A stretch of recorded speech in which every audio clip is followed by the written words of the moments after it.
ചക്രവാത ചുഴിയും ന്യൂനമർദ്ദവും രൂപപ്പെട്ടിരിക്കുന്നു. സംസ്ഥാനത്ത് ശക്തമായ മഴയ്ക്ക് സാധ്യത. ഒരു ജില്ലയിൽ ഓറഞ്ച് അലർട്ട് പ്രഖ്യാപിച്ചിരിക്കുകയാണ്. തീവ്ര മഴയ്ക്ക് സാധ്യതയുണ്ട്. 5 ദിവസം മഴ കനക്കും. ഡീറ്റെയിലായി വിവരങ്ങൾ നോക്കാം. എല്ലാ ദിവസവും അപ്ഡേറ്റുകൾക്ക് നിങ്ങൾ ഇതുവരെയും ചാനൽ സബ്സ്ക്രൈബ് ചെയ്തിട്ടില്ലെങ്കിൽ ഇപ്പോൾ തന്നെ സബ്സ്ക്രൈബ് ചെയ്ത് ഓൾ എന്ന ബെൽ ഓപ്ഷൻ കൂടി എനേബിൾ ചെയ്യുക. കൂടുതൽ ആളുകൾക്ക് എത്തിച്ചേരാൻ വീഡിയോ ലൈക്ക് ചെയ്ത് കാണാൻ ശ്രദ്ധിക്കണം.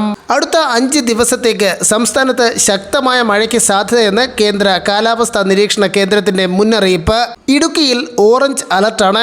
കൊല്ലം, പത്തനംതിട്ട, ആലപ്പുഴ, കോട്ടയം, എറണാകുളം ജില്ലകളിൽ ഇന്ന് യെല്ലോ അലർട്ടും പ്രഖ്യാപിച്ചിരിക്കുകയാണ്. തിരുവനന്തപുരം, എറണാകുളം, പാലക്കാട് ജില്ലകളിൽ നാളെ ഒറ്റപ്പെട്ട ശക്തമായ മഴയ്ക്ക് സാധ്യതയുണ്ടെന്നും കേന്ദ്ര കാലാവസ്ഥാ വകുപ്പ് പ്രവചിക്കുന്നു. തെക്കുകിഴക്കൻ അറബിക്കടലിൽ ലക്ഷദ്വീപിന് മുകളിലായി ചക്രവാത ചുഴി സ്ഥിതി ചെയ്യുന്നതും ലക്ഷദ്വീപ് മുതൽ വടക്കൻ കൊങ്കൺ വരെ ഒരു ന്യൂനമർദ്ദ പാത്തി സ്ഥിതി ചെയ്യുന്നതുമാണ് മഴയ്ക്ക് കാരണം. ഇന്ന് 2024 ജനുവരി 5 ഇടുക്കിയിൽ കേന്ദ്ര കാലാവസ്ഥാ വകുപ്പ് ഓറഞ്ച് അലർട്ട് പ്രഖ്യാപിച്ചിരിക്കുകയാണ്. അതിശക്തമായ മഴയ്ക്കുള്ള സാധ്യതയാണ് ഇടുക്കി ജില്ലയിൽ ഇന്ന് പ്രഖ്യാപിച്ചിട്ടുള്ളത്. കടലാക്രമണത്തിനും കടൽക്ഷോഭം രൂക്ഷമാകാനും സാധ്യതയുള്ളതിനാൽ അപകട മേഖലകളിൽ താമസിക്കുന്നവർ, തീരദേശത്തുള്ളവർ ജാഗ്രത പാലിക്കണമെന്നും കാലാവസ്ഥാ വകുപ്പ് അറിയിച്ചിട്ടുണ്ട്.